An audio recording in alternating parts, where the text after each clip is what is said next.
Assalamualaikum warahmatullahi wabarakatuh. Innal hamdalillah nahmaduhu wa nasta'inuhu wa nastaghfiruh wa na'udzu billahi min shururi anfusina wa min sayyiati a'malina. May yahdihillahu fala mudilla lahu wa may yudlil fala hadiya lahu. Asyhadu an la ilaha illallah wahdahu la syarika lah wa asyhadu anna Muhammadan abduhu wa rasuluhu. Kita meneruskan ayat-ayat tentang ma'iyatullah. Ayat pertama sudah, kedua, ketiga, keempat, kelima. Sekarang ke-6, yaitu Al-Anfal 46. Wasbiru innallaha ma'as-sabirin. Bersabarlah kalian, sungguh Allah bersama orang-orang yang sabar. Apa sabar? Beliau memberikan ta'rif, definisi, pengertian yang mewakili, ringkas tapi padat. Sebaik-baik ta'rif adalah yang ringkas tapi mewakili. Kalau ta'rif terlalu panjang tidak bagus.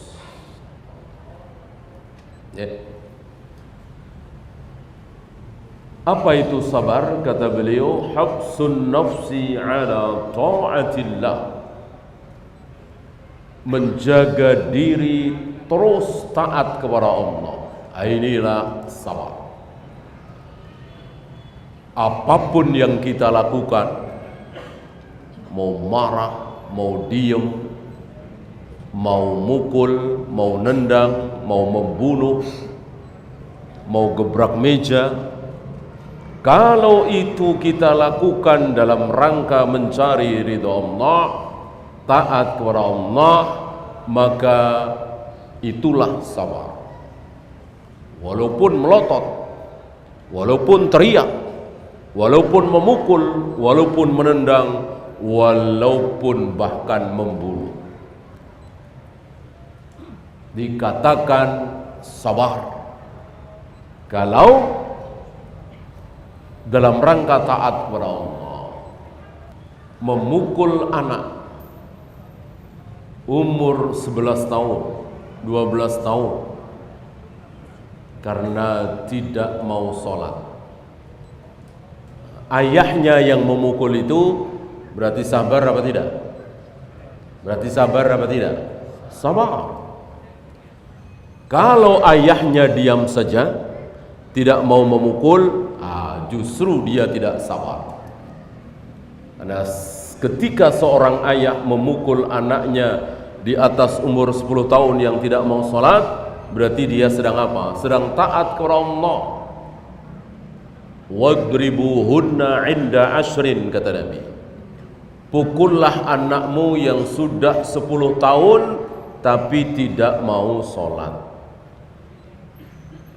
Kalau kita tidak mau mukul, justru tidak sabar. Tahulah kita dari sini, sabar bukan hanya satu keadaan, tapi 3 keadaan. Nanti akan dibahas oleh beliau. Bahkan kata Allah, wa im minkum isruna sabirun yaglibu mi'atain. Jika ada di antara kalian 20 saja kaum muslimin bisa mengalahkan pasukan kafir 200. Asal yang 20 ini apa? Asal yang 20 ini sabar. Asal yang 20 kaum muslimin, prajurit muslim ini sabar. Allah jamin bisa mengalahkan satu orang mengalahkan 10, 20 orang mengalahkan 200, asal sabar.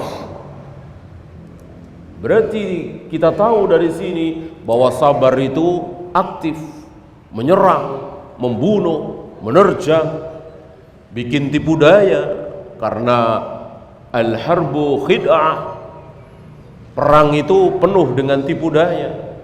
Itulah sabar. Ya.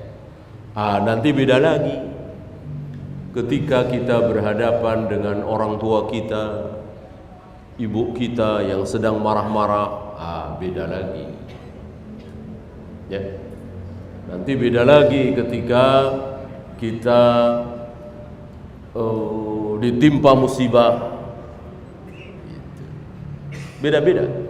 Tidak berada dalam satu keadaan. Itulah sabar. Ada 3. Wa habsuha an maksiatillah. Ini yang kedua. Yang pertama ala taatillah, bimakna mau sholat, mau puasa, bayar zakat, haji, ini butuh kesabaran. Yang kedua, wa habsuha an maksiatillah, menjaga diri dari maksiat. Untuk tidak berbohong, untuk tidak berzina, untuk tidak minum khamar, untuk tidak makan riba, untuk tidak ikut-ikutan judi, asuransi. Ini butuh kesabaran. Butuh kesabaran. Teman sekantor pada korupsi semua, sampai atasannya semua. Kita nggak mau. Ini butuh kesabaran. Kalau tidak sabar, pasti ikut-ikutan korupsi. Sabar dicaci, sabar dicemooh, sabar diancam. Pasti akan diancam. Karena mereka curiga kepada kita yang tidak mau ikut-ikutan korupsi. Nanti akan membocorkan, ya kan? Kalau tidak kuat, keluar. Ya, lebih baik keluar daripada terus di dalam dan tidak kuat. Jangan seperti sebagian kaum hizbiyin, harakiyin yang menyombongkan diri. Saya harus bisa, saya harus mampu mewarnai, saya harus merubah keadaan ini dari dalam, saya harus mendakwai teman-teman saya harus.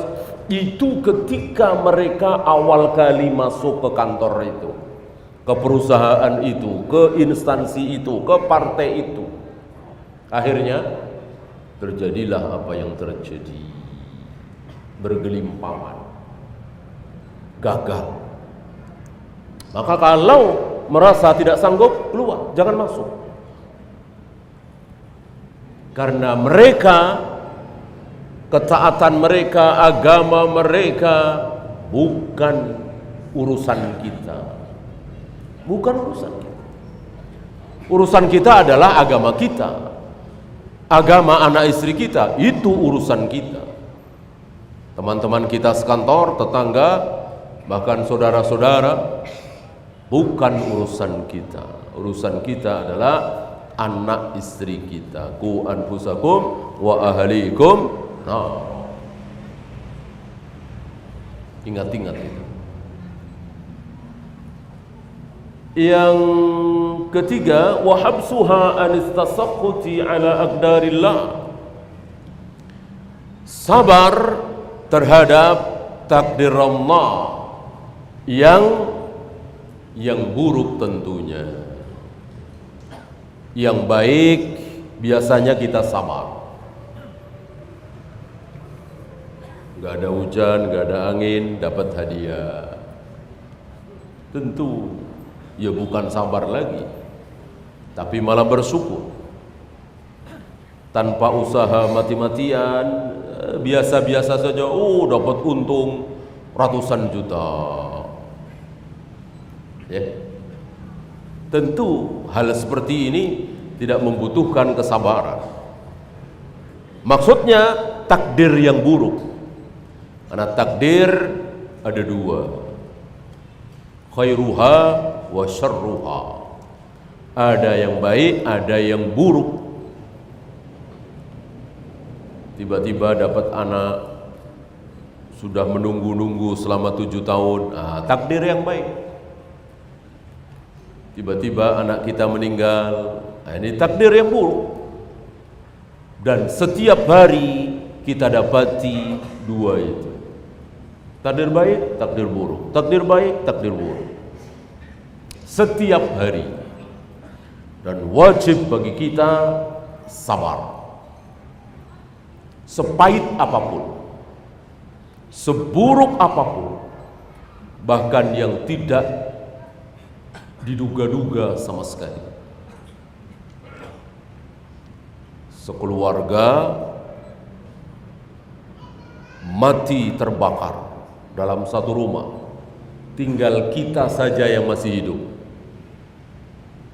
Yang sudah mati ya sudah, mudah-mudahan mati syahid terbakar. Yang masih hidup ini, taruhlah kita salah satu anak, ya, kita 5 bersaudara misalnya, ayah ibu semuanya mati terbakar dalam satu rumah, kita doang yang masih hidup. Kayak apa rasanya? Kayak apa rasanya? Tentu sedih sekali, pahit sekali. Haruskah sabar? Harus. Dan kapan sabarnya? Boleh telat apa tidak boleh telat? Boleh terlambat apa tidak boleh terlambat? Tidak boleh terlambat, tidak boleh telat. Innamas sabru inda sadmatil ula. Sabar itu harus ada di saat terpaan musibah pertama kali. Di hari pertama, di jam pertama, di menit pertama, bahkan di detik pertama kita tertimpa musibah, harus langsung sabar, tidak boleh telat. 2 jam kemudian baru sabar, 2 jam dia berdosa. 2 hari kemudian baru dia bersabar, 2 hari dia berdosa. Sebulan kemudian dia bersabar, sebulan dia berdosa. Kalau sabar itu boleh telat, maka apa kemarin? Seluruh manusia pasti sabar. Kalau sabar itu boleh nanti-nanti, boleh sebulan lagi, 2 bulan lagi, 5 bulan lagi, setahun lagi, maka tidak ada manusia yang tidak sabar. Seluruh manusia pasti sabar. Dia sedih, dia sakit hatinya, seolah-olah ingin ikut mati ketika suaminya meninggal misalnya. Sehari, 2 hari, sebulan, 2 bulan, setahun, lama-lama lupa. Lama-lama dia bisa tertawa tentang meninggalnya, menceritakan suaminya meninggal sambil tersenyum. Karena sudah 3 tahun, sudah 4 tahun. Ketika sehari 2 hari belum sanggup, sejam 2 jam nggak sanggup. Nah itu dia ucapan Nabi saat wanita yang nia'ah meratapi kematian anaknya, akhirnya sabar. Nah, telat. Kan Nabi menasihati detik itu, saat wanita itu menelungkupi kubur anaknya yang baru saja meninggal. Ittaqillaha wasbiri. Wahai ibu, bertakwalah kepada Allah, bersabarlah. Si ibu ini nolak. Ilaika anni fa innaka lam tusab bi musibati. Pergi engkau dariku, engkau tidak merasakan musibah yang menimpaku. Enggak sabar ini. Diberi nasihat, bukannya terima kasih, malah ngusir. Yang diusir siapa? Rasulullah sallallahu alaihi wasallam. Wanita ini belum tahu kalau itu adalah Rasulullah sallallahu alaihi wasallam. Nah, setelah mungkin beberapa hari dia sabar. Dia tenang. Dia terima. Lalu datang pada Nabi.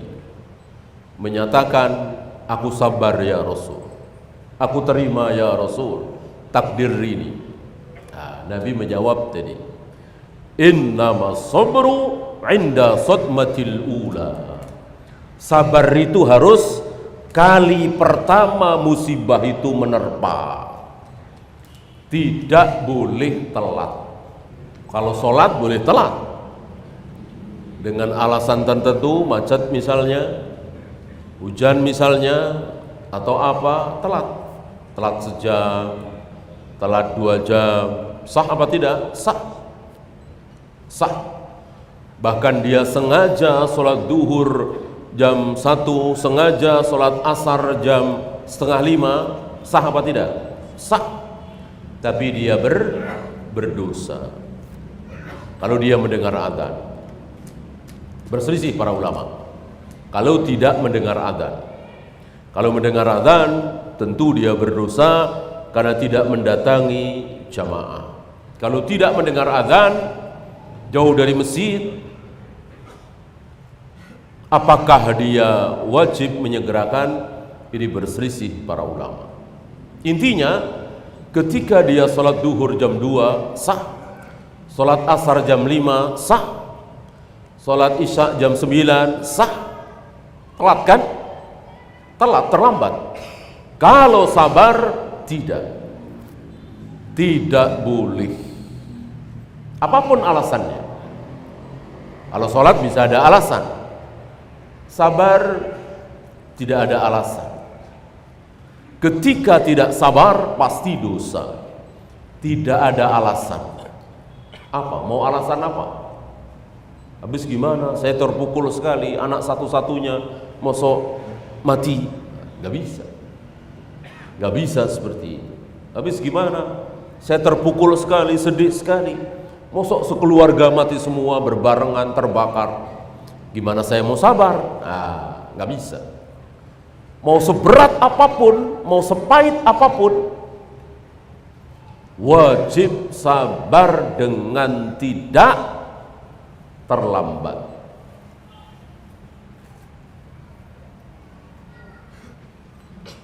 Sawa'un bil lisan au bil qalbi au bil jawarih. Ada 3 di sini. Dengan lisan, dengan hati, dengan jawarih. Dengan lisan, dengan hati, dengan jawarih. Apa dengan lisan? Ya Allah, kenapa engkau terlalu cepat memanggil anakku? Boleh enggak ucapan seperti ini? Tidak boleh, haram. Ini ucapan manusia yang tidak sabar. Bertanya kepada Allah bernada protes. Bolehkah protes kepada Allah? Tidak boleh. Allah berhak menentukan apapun, tidak boleh protes sepahit apapun. Ini dengan lisan menunjukkan dia tidak sabar. Banyak sekali, itu salah satu contoh saja. Salah satu contoh orang yang tidak sabar terhadap takdir buruk. Nanti bisa lagi tidak sabar dalam hal ketaatan, tidak sabar dalam hal maksiat. Tiga-tiganya bisa dengan lisan. Yang kedua dengan hati. Bagaimana? Bisa saja ucapan itu ada di hati. Kan tadi contohnya dengan lisan. Bisa saja kan ucapan itu ada di hati. Orang nggak ada yang tahu. Orang melihat dia diam, bahkan senyum-senyum, bahkan ketawa-ketawa, tapi dalam hatinya dia tidak terima keputusan Allah. Allah Maha Tahu. Allah Maha Tahu. Dia nggak bilang ke siapa-siapa, tidak keluar dari mulutnya. Allah tidak adil, Allah tidak mengerti saya, Allah tidak pengertian. Nggak ada kalimat itu keluar dari mulutnya, tapi ada di hatinya. Dia bertanya kepada Allah dengan pertanyaan kufur tadi. Ini dengan hati. Begitu juga maksiat. Adakah maksiat-maksiat yang ada di hati? Banyak. Banyak. Yang terakhir, au bil jawarih, dengan anggota badan. Antum tahu? Tidak sabar dengan anggota badan. Meratapi kematian tidak pakai mulut, tidak pakai hati, tapi pakai perbuatan. Apa? Selamatan kematian 3 hari, 7 hari, 40 hari, 100 hari, 1000 hari. Ini bagian dari niyahah, ratapan jahiliyah. Kata para sahabat, al-istima'u indal mayyit kunna na'udduha niyahah. Berkumpul-kumpul saat ada kematian, kami para sahabat sepakat bahwa itu adalah ratapan jahiliyah. Kumpul-kumpul ketika ada kematian, selain untuk memandikan, menyolati, menguburkan. Biasanya setelah mayat dikubur, kok masih ada kumpul-kumpul dalam rangka kematian itu, padahal mayat sudah dikubur. Kunna na'udduha niyahah. Kami para sahabat sepakat bahwa itu adalah ratapan jahiliyah. Dengan apa ini? Dengan jawarih.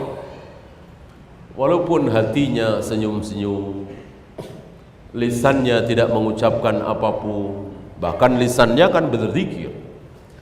Kan dalam selamatan kematian kenduri itu kan baca Al-Quran, baca zikir, baca tasbih, baca ta'mid tahlil. Tetapi dengan perbuatan itu para sahabat sepakat itulah dalam rangka meratap. Seolah apa? Tidak terima. Gitu ya. Seolah tidak terima Allah mematikan ibu kita, ayah kita, nenek kita, anak kita. Maka kita berkumpul-kumpul di hari ketiganya, ketujuhnya, ke-40-nya dan seterusnya. Allah murka. Wa afdalu anwa'is sabar. Mana jenis sabar ini yang paling tinggi tingkatannya? Ada 3 tadi kan? Mana yang tertinggi? Apakah sabar ketika ditimpa musibah? Apakah sabar ketika menjauhkan diri dari maksiat? Apakah sabar ketika taat kepada Allah, salat, puasa, zakat dan seterusnya? Mana yang paling tinggi? Yang paling tinggi adalah sabar ketika taat. Sabar dengan cara salat, puasa, zakat, haji, mencari ilmu dan seterusnya. Ini sabar tertinggi. Kenapa? Karena ada pilihan. Gitu. Karena ada pilihan. Mau sholat, mau tidak, terserah siapa. Terserah kita kan. Ada pilihan. Besok subuh kita dengar adzan subuh, mau ke masjid atau tidak, terserah kita. Ada pilihan. Ketika dia tidak mau sholat subuh, meneruskan tidurnya, nggak ada yang tahu. Dia tidur sendirian misalnya, nggak ada yang tahu. Ya. Kok mau-maunya dia bangun subuh, dia ambil air wudhu, dia datang ke masjid, sholat berjamaah, maka ini tertinggi. Karena ada pilihan. Beda dengan anak kita mati tiba-tiba. Ibu kita meninggal tiba-tiba, kecelakaan. Kita dipecat, kita kecelakaan. Ada pilihan apa tidak? Tidak ada pilihan. Memang itulah kehendak Allah. Kita tidak pernah diajak musyawarah. Kita tidak pernah diberi pilihan oleh Allah dalam masalah musibah. Maka mau nggak mau ya harus sabar. Dan sabar itu bagus sekali, tapi tingkatan terbawah. Tingkatan tertinggi adalah sabar ketika taat. Maka orang yang sholat, yang puasa, yang zakat, yang haji, ini luar biasa kedudukannya, sangat tinggi. Nah, yang kedua, tingkatan kedua,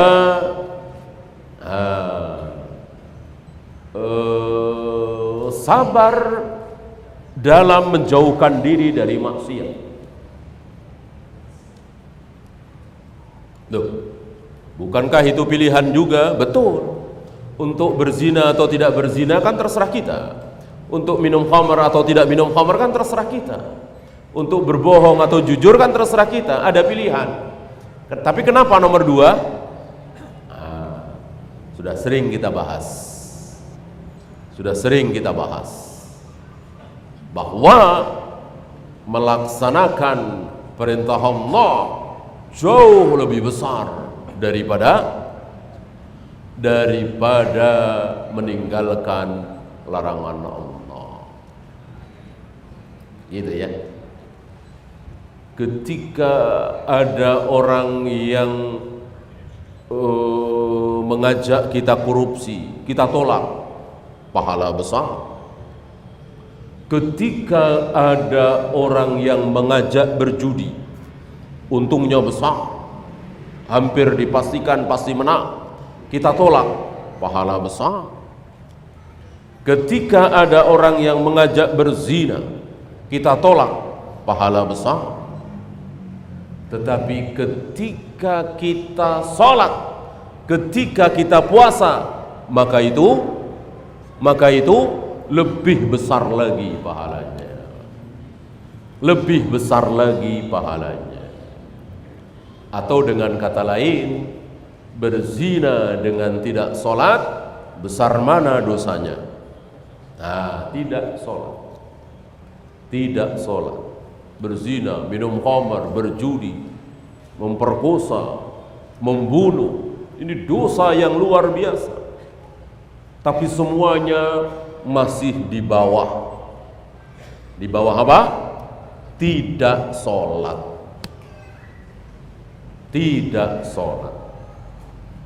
Masih ingat dalilnya ya? Kan semuanya harus pakai dalil. Masih ingat dalilnya siapa? Siapa dan siapa? Iblis dan Adam. Itu dalilnya. Taulah kita dari situ betapa taat kepada Allah, melaksanakan perintah Allah, luar biasa keutamaannya. Ya. Karena orang yang tidak mau melaksanakan perintah Allah itu mengandung sifat apa? Sifat sombong. Maka ketika iblis tidak mau taat kepada Allah, Allah bilang sombong. Ketika Adam bermaksiat kepada Allah, Allah bilang sombong apa tidak? Tidak. Untuk iblis Allah katakan aba wastakbar. Iblis tidak mau taat kepada Allah, iblis menyombongkan diri. Adapun Adam yang mendekati pohon larangan itu tidak dibilang sombong. Dosa besar sekali, tapi tidak dibilang sombong. Kan tidak mungkin masuk surga orang yang ada kesombongan di hatinya. Apa kesombongan terbesar? Menolak Allah, syirik, kufur. Kesombongan terbesar, tidak akan masuk surga. Oleh karena itu Adam dan Hawa diampuni apa tidak? Diampuni oleh Allah apa tidak? Diampuni. Iblis tidak diampuni. Ya. Maka hati-hati antum. Ketika antum merasa dosa saat berzina, saat minum khamar, saat berjudi, saat korupsi, saat berbohong, maka harus lebih merasa berdosa ketika tidak sholat, tidak puasa, dan seterusnya. Li'anna aqdarallahi waqi'atun syi'ta am abaita.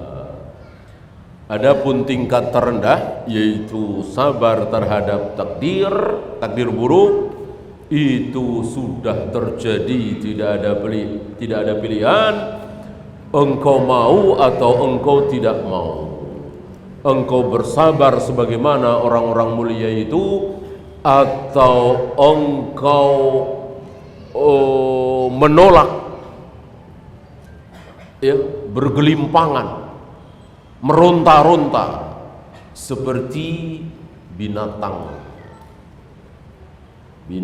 ternak yang akan disembelih, tentu meronta-ronta, ya, atau diam saja, pasti terjadi.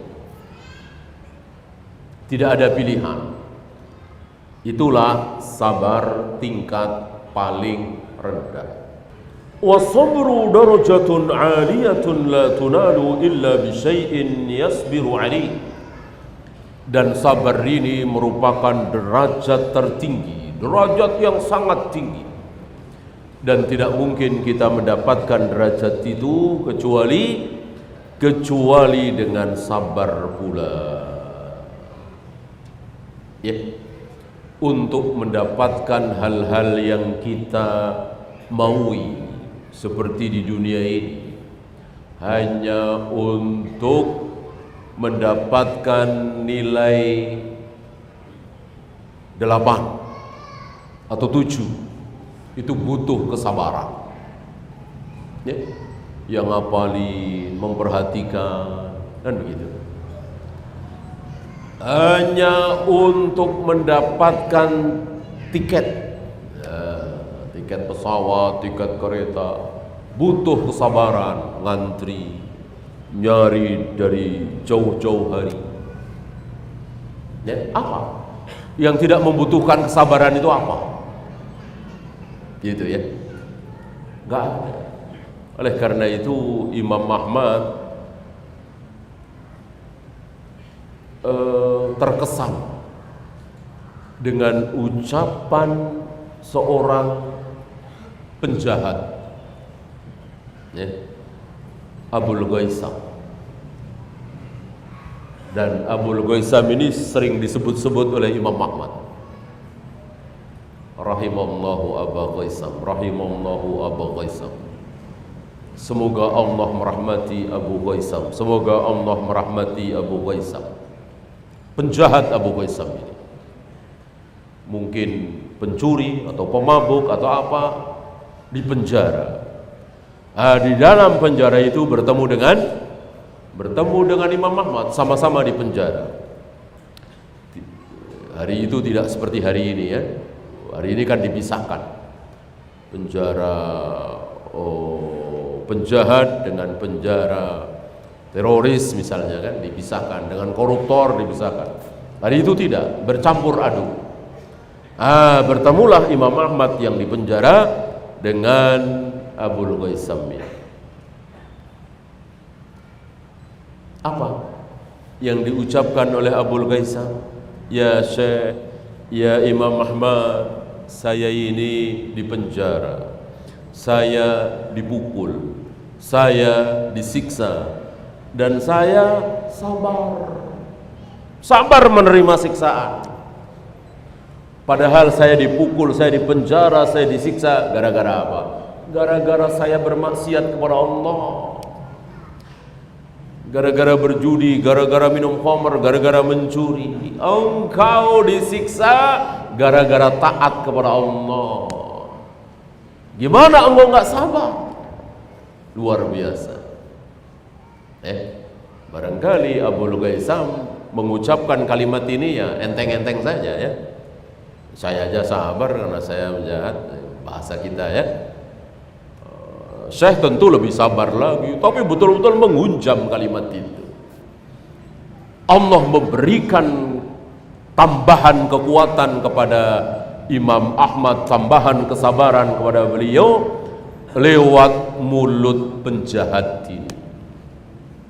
Dan begitulah orang saleh, begitulah orang alim, mengambil pelajaran dari siapapun, dari gurunya, dari temannya, dari muridnya, bahkan dari musuhnya, dijadikan pelajaran. Ahli maksiat berbicara dan merasuk ke dalam hati Imam Ahmad. Walihada jama'a Allahu li nabihi alaihi salatu wassalam baina syukri was sabar. Oleh karena itu Allah mengumpulkan pada diri Nabi sallallahu alaihi wasallam dua hal. Apa? Syukur dan sabar. Sabar dan syukur. Allah kumpulkan dua-duanya ini pada diri Nabi sallallahu alaihi wasallam. Beliau ngambil contoh saat beliau ditanya oleh Aisyah, ketika Aisyah tidak tega, ketika Aisyah memelas melihat Nabi sallallahu alaihi wasallam telapak kakinya bengkak karena berdiri salat malam terlalu lama. Orang kalau berdiri terlalu lama kan bisa bengkak. Kita berdiri setengah jam, 1 jam, mungkin belum bengkak ya. Nabi sampai bengkak mungkin bisa 3 jam, 4 jam. Beliau berdiri membaca ayat-ayat Al-Quran, ya. Dan Aisyah bertanya, bukankah Allah telah jamin seluruh dosa-dosamu diampuni? Ma taqaddama min dzambika wa ma ta'akhkhar. Yang sudah engkau lakukan, yang belum engkau lakukan, Allah telah jamin ampun. Inilah Nabi sallallahu alaihi wasallam. Jangankan sudah apa misalnya, sudah minum khamar, belum minum khamar nih, mau minum khamar nih, sudah diampuni. Jadi seolah Allah mengatakan, ya Muhammad, kalau engkau mau minum khamar, mau berzina, mau berjudi, tetap dosa, tapi aku siap mengampuni. Gitu. Bukan berarti Nabi ketika berbuat maksiat tidak berdosa, tetap berdosa, tapi diampuni. Diampuni. Walillahil hamd. Alhamdulillah. Hanya Nabi yang seperti itu. Ya. Coba kalau kita belum minum khamar sudah diampuni, belum berzina sudah diampuni. Coba kalau kita diperlakukan seperti itu, ya, apa yang terjadi? Habis mungkin ya. Cobain semua. Ini rasanya kayak apa nih? Rasanya kayak apa? Kalau kita diperlakukan seperti itu, alhamdulillah, cuman beliau yang diperlakukan seperti itu. Dan beliau paling jauh dari dosa. Beliau paling taat kepada Allah. Apa jawaban beliau? Ketika ditanya oleh Aisyah, kenapa mau-maunya salat malam, berdiri lama, berjam-jam sampai bengkak kakimu? Jawab Nabi, afala uhibbu an akuna abdan syakura. Kenapa aku tidak senang menjadi hamba yang bersyukur? Tentu aku senang jadi hamba yang bersyukur. Dalam rangka syukur, sabar apa tidak? Nabi ketika berdiri lama ketika sholat tentu sama. Apa yang dialami oleh kita tentu dialami oleh Nabi. Capek, penat, lelah, berat, tentu. Tidak mungkin itu tidak ada pada diri Nabi. Ya buktinya bengkak. Sifat-sifat manusiawi masih ada pada diri Nabi. Nabi dicubit sakit nggak kira-kira? Sakit. Beliau dicubit sakit. Beliau dicaci maki tersinggung nggak? Tersinggung. Pernah kan?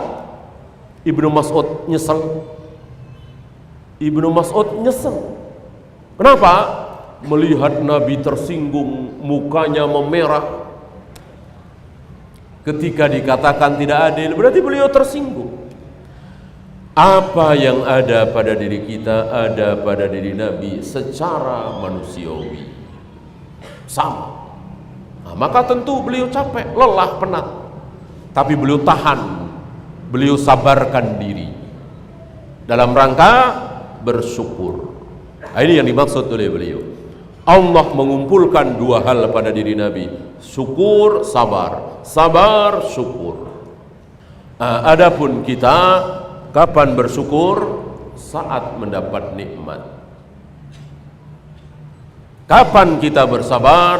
Saat tertimpa musibah, takdir buruk. Itulah kita.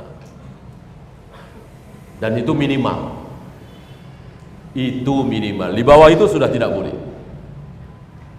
Nah, adapun orang-orang soleh, wabil khusus Nabi Muhammad sallallahu alaihi wasallam, bahkan dalam musibah bersyukur.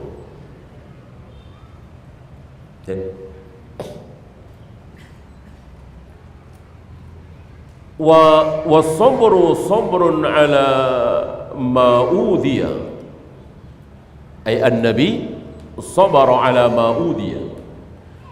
Nabi bersabar saat disakiti. Yang tadi bersyukur ya, yang ini bersabar. Faqad udhiya min qaumihi, beliau disakiti oleh kaumnya. Pernah tersinggung luar biasa tadi. Dan beliau punya obat. Beliau punya cara. Beliau punya resep agar terus bersabar, yaitu ingat Nabi Musa. Ya, kita salat dulu. Wassallallahu ala Muhammadin sallallahu alaihi.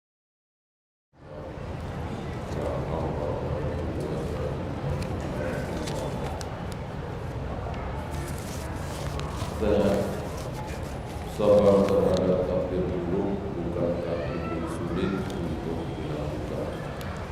Kenapa berada pada tingkatan terendah? Tadi lebih sulit menurut kita sebenarnya. Menurut Allah dan Rasulnya bahwa ini tidak ada pilihan.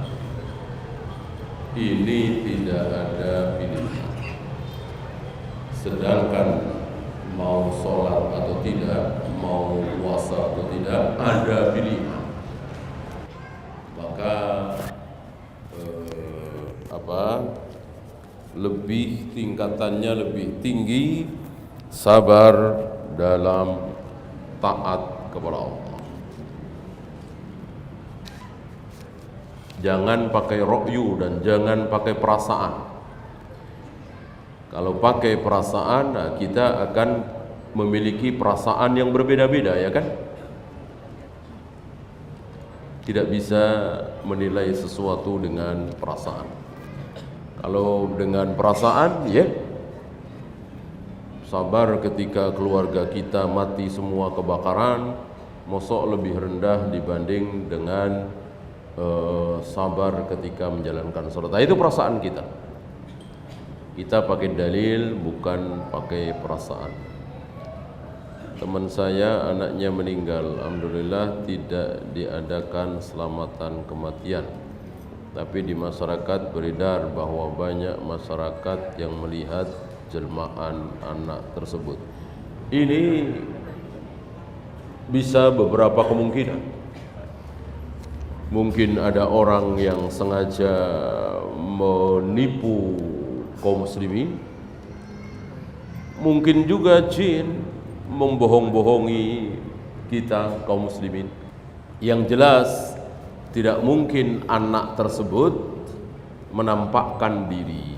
Tidak mungkin. Ketika kita melihat di belakang rumah kita ada Pak Fulan, padahal sudah meninggal seminggu yang lalu, sebulan yang lalu, wajib kita yakini bahwa dia bukan Pak Fulan. Dia adalah setan, jin yang sedang membohongi kita. Maka jangan mau dibohongi. Ya. Jangan mau dibohongi. Apapun, mau berupa fisik, mau berupa suara, mau berupa apa itu orang bermain jalangkung kan mengatakan saya fulan mati di sini, pasti dia bukan fulan, dia setan, dia jin yang sedang membohongi kita. Wa bainahuma barzakhun ila yaumi yub'atsu, kata Allah. Antara yang hidup dengan yang mati itu ada apa? Antara yang masih hidup dengan yang sudah mati itu ada apa? Ada barzakh. Apa barzakh? Dinding tebal yang tidak mungkin bisa dijebol, yang tidak mungkin bisa berhubungan, tertutup, tersekat oleh dinding tebal. Maka tidak mungkin ada hubungan antara orang yang sudah mati dengan orang yang masih hidup dalam bentuk apapun. Bagaimana cara sabar bila kajian sunnah ini selain ditolak oleh saudara kita di mana-mana? Diam. Ya. Enggak usah mencaci maki, enggak usah mengeluarkan kata-kata yang berbau dosa. Diam. Ya. Para nabi, para rasul ketika ditolak oleh kaumnya, sabar apa tidak? Sabar. Sabar. Ya. Padahal nabi, padahal rasul yang tentu benar. Kita yang merasa sedang berdakwah sunnah, apakah setiap dakwah itu dari alif sampai ya pasti benar semua? Kan tidak. Tidak kan? Ada kalanya salah. Yang sahih dia bilang dhaif, yang dhaif dia bilang hasan, misalnya. Pasti ada kan? Mau Imam Syafi'i, mau Imam Bukhari, mau Syekh Albani, pasti ada salahnya. Nah, para nabi, para rasul yang tidak mungkin salah karena maksum, selalu dijaga oleh Allah. Kalau toh salah langsung diluruskan, itu ada yang nolak, ada yang mencaci maki, ada yang menjelek-jelekkan, ngata-ngatain, apalagi kita. Ketika mereka, para nabi, para rasul sabar, tentu kita harus sabar juga.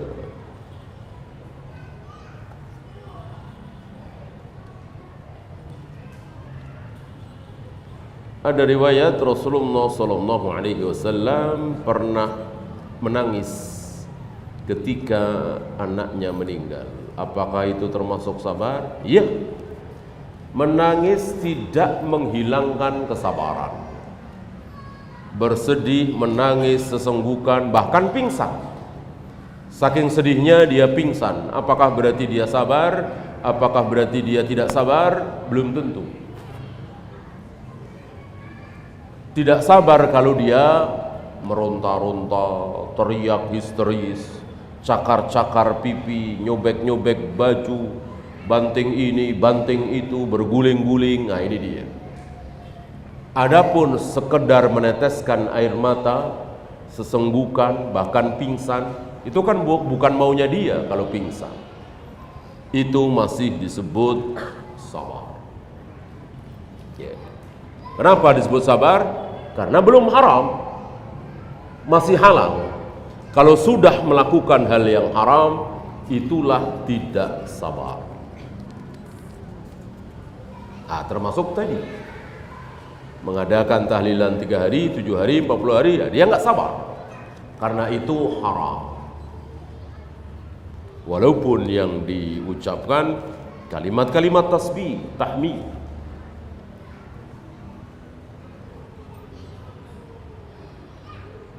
Bagaimana bersabar saat terkena penyakit?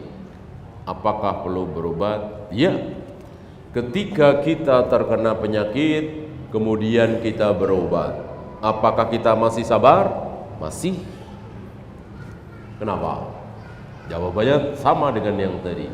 Karena berobat tidak haram. Karena berobat tidak haram. Datang ke dokter, datang ke tabib, pengobat ahli kesehatan, ini kan tidak haram. Ketika itu kita lakukan, masih sabar. Datang ke dukun, berarti nggak sabar.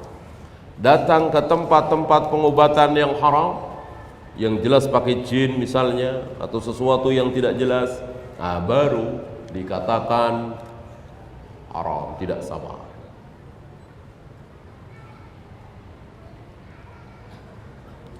Saya pernah meninggalkan sholat asar bulan kemarin. Bagaimana saya menggantinya? Langsung sholat asar. Ketika ingatnya sekarang, ya sekarang. Ketika meninggalkan, apabila meninggalkan sholat asar tersebut karena macet, karena lupa, karena ketiduran, karena nggak sempat.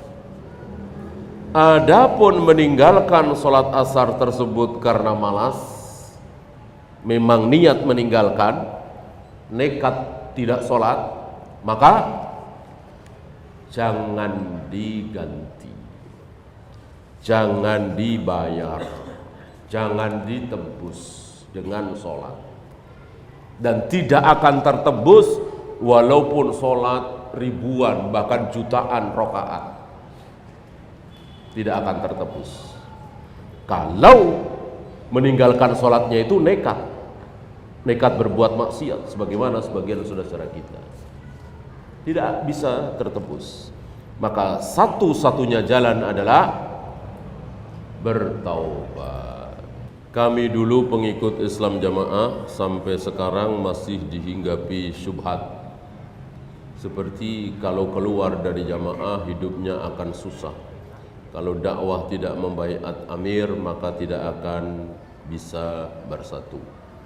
Bagaimana supaya syubhat ini hilang? Ilmu. Antum belajar ilmu. Dengan belajar ilmu sunnah salaf ahlu sunnah, insya Allah syubhat itu akan hilang. Jika setelah keluar dari Islam Jamaah tadi ternyata hidupnya susah, jadi bangkrut, sengsara, itu ujian. Jangan mempercayai keyakinan sesat tadi, itu sesat. Ya. Syukur-syukur alhamdulillah ketika antum keluar dari Islam Jamaah ternyata antum jadi kaya raya, sukses, ya udah jelas sesatnya pendapat itu, ya kan. Kalau toh ternyata jadi bangkrut, jangan percaya, itu ujian. Mengapa Ibnu Mas'ud kurang masyhur sebagai mufassir padahal ia banyak menafsirkan Quran, tidak seperti Ibnu Abbas? Kurang masyhur kata siapa? Ya, kata antum, ya. Enggak ada Ibnu Mas'ud tidak masyhur. Gitu, ya. Masyhur itu di mata siapa? Kan gitu. Antum mau bilang Syekh Albani itu tidak masyhur?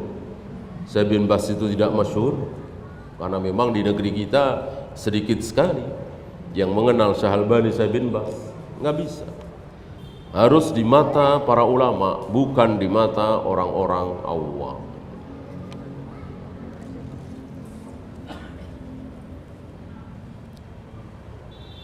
Mohon dijelaskan pokok-pokok kemungkaran kisah Alqamah dan Sa'labah yang belum dijelaskan pekan lalu. Intinya dua kisah tersebut dhaif, tidak bisa dijadikan hujjah, dan isinya tentu batil. Salah satunya Nabi menolak orang yang mau taubat, kan batil sekali. Bagaimana orang mau taubat ditolak? Allah saja nggak ada menolak orang yang mau taubat, kan? Ini batilnya. Maksud Nabi nggak mau menerima, padahal Sa'labah mau bayar zakat. Seolah Nabi terlanjur marah karena Sa'labah tidak mau bayar zakat di kali pertama. Ini batilnya di situ secara isi. Ya. Kemudian ada seorang sahabat yang durhaka kepada orang tua. Ini pun batil, tidak ada. Tidak ada. Sahabat minum khamar ada. Sahabat kan dicambuk oleh Umar, ya kan? Padahal alul badar. Sahabat berzina ada. Ada. Sahabat berkhianat, Hatib bin Abi Balta'ah mengkhianati rencana Nabi, ada. Sahabat durhaka kepada orang tua, tidak ada. Tidak ada. Sahabat meninggalkan sholat, tidak ada. Sahabat tidak puasa Ramadan, tidak ada. Sahabat berbuat syirik, berbuat bid'ah, tidak ada. Ya. Jadi ada dosa-dosa yang dilakukan oleh para sahabat, sebagian sahabat, ada dosa-dosa yang tidak dilakukan oleh seorang sahabat pun. Ini harus kita fahami. Kemudian Nabi mau membakar orang, ini batil. Batil. Bagaimana Nabi sallallahu alaihi wasallam mau membakar orang, padahal beliau sendiri yang mengatakan haram membunuh binatang dengan cara dibakar, padahal binatang, apalagi orang. Bagaimana hukumnya memakan makanan hasil tahlilan? Makanan itu datang sendiri diantar ke rumah kita, halal. Adapun kita mendatangi tempat tahlilan itu tentu haram, tidak boleh. Adapun makanannya tentu halal. Karena untuk mengharamkan makanan harus dengan dalil apa tidak? Harus, wajib. Tidak ada dalil tidak boleh mengharamkan makanan. Untuk menghalalkan makanan harus pakai dalil apa tidak? Tidak. Karena hukum asal seluruh jenis makanan adalah halal. Maka mana dalil bahwa makanan tahlilan itu haram? Mana? Kalau nggak ada, maka halal.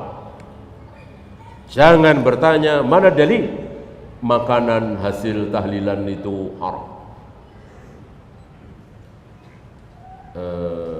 Halal ya. Karena hukum asalnya adalah halal. Hukum asal makanan di muka bumi ini adalah halal. Maka ketika tidak ada dalil yang mengharamkan, maka makanan tersebut halal. Ya. Yang haram jelas babi, bangkai, darah, anjing, keledai Cina. Apa hukum menghadiahkan bacaan Al-Quran kepada mayat? Bid'ah. Tidak pernah dilakukan oleh Rasul dan para sahabat. Wa alaysa lil insani illa ma sa'a. Manusia akan mendapatkan pahala dari apa? Dari hasil usaha dia, dari ibadah dia, bukan dari ibadah orang lain. Kecuali kita ikut andil dalam ibadah orang lain itu. Saya dapat pahala setiap kali si fulan baca Al-Fatihah, saya dapat pahalanya. Saya sudah meninggal misalnya. Kenapa? Karena yang ngajarin dia bisa hafal Al-Fatihah saya. Berarti saya turut andil kan? Gitu. Kalau tidak turut andil, tidak. Saya membacakan Al-Fatihah untuk tetangga saya yang baru saja meninggal. Apa dia turut andil saya bisa baca Al-Fatihah? Kan tidak. Ya. Turut andilnya itu bisa dengan ilmu, mengajarkan, bisa dengan harta, uang. Kita tidak ngajarin dia ilmu agama, tapi kita membiayai dia di sekolah, di pesantren. Ini pun dikatakan turut andil. Satu lagi, kan ada 3. Satu lagi apa? Kita melahirkan dia. Berarti anak terhadap orang tua. Seluruh ibadah anak, orang tua dapat pahalanya.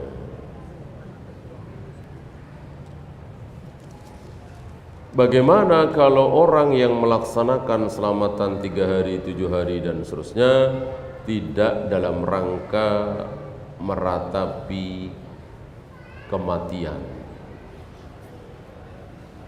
Dengan pertanyaan ini sama dengan bagaimana kalau orang isbal tapi bukan sombong, gitu ya.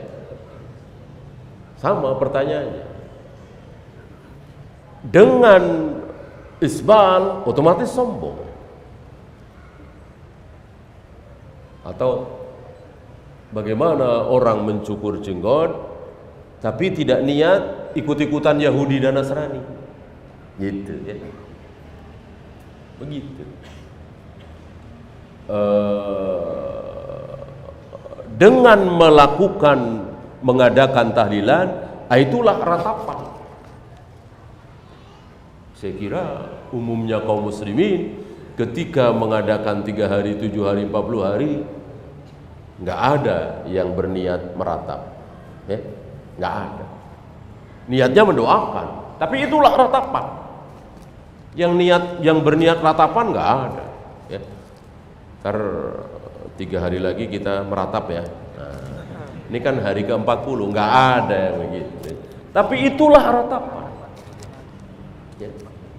Yuk kita sombongkan diri kita dengan cara isbal, yuk. Nggak ada, ya. Nggak ada niatnya seperti itu, nggak ada. Mari kita cukur jenggot kita agar kita bertasabuh dengan Yahudi, Nasrani. Nggak ada. Dengan itu otomatis gitu. Ya. Wallahu a'lam. Ya, itu saja. Subhanakallahumma bihamdika asyhadu an la ilaha illa anta astaghfiruka wa atubu ilaik. Assalamualaikum warahmatullahi wabarakatuh.